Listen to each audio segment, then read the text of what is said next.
Hello everyone and welcome to another video at North East Nostalgic. Today I visited the Sunderland Museum and Winter Gardens to visit the People's Pyrex exhibition, showcasing the glassware that was made in Sunderland.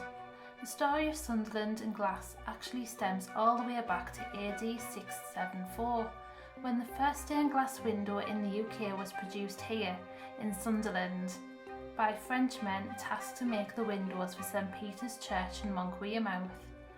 The Frenchmen taught the local people to make glass, making Wearside one of the earliest glass-making areas in the country.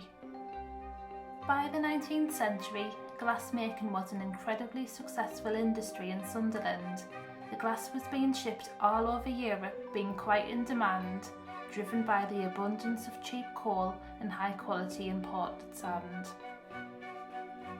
Another notable glass manufacturer in Sunderland that you've probably heard of was James A. Joblin's Weir Glass Works. James A. Joblin was a successful Tyneside businessman who took over Henry Greener's Press Glass Works in 1885.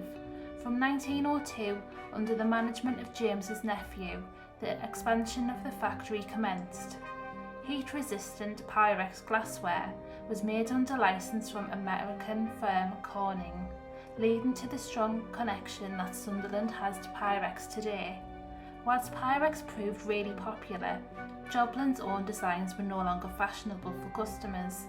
To entice buyers back, Joblin's introduced the art glass range in the hope that this range would prove more popular and profitable.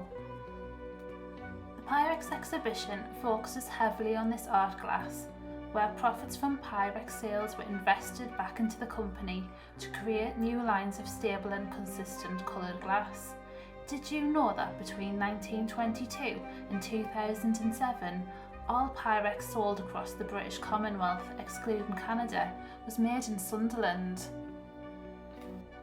Decorative items were produced in glass of soft pastel shades, such as opaline, a delicate grey, pink and bottle green. Exquisite mouldings featured heavily in designs, giving the illusion of softness despite the hard texture of glass.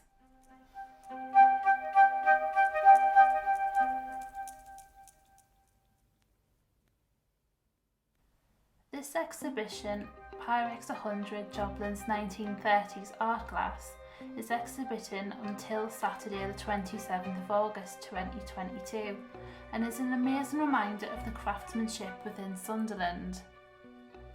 One of my favourite things about this exhibition was being so close to items that were made in Sunderland. Sometimes it's hard to remember that a lot of industry was in Sunderland during the Edwardian and even up to sort of 50-60 years ago. And so it's often hard to remember that all of these intricate items were made here on our riverbanks.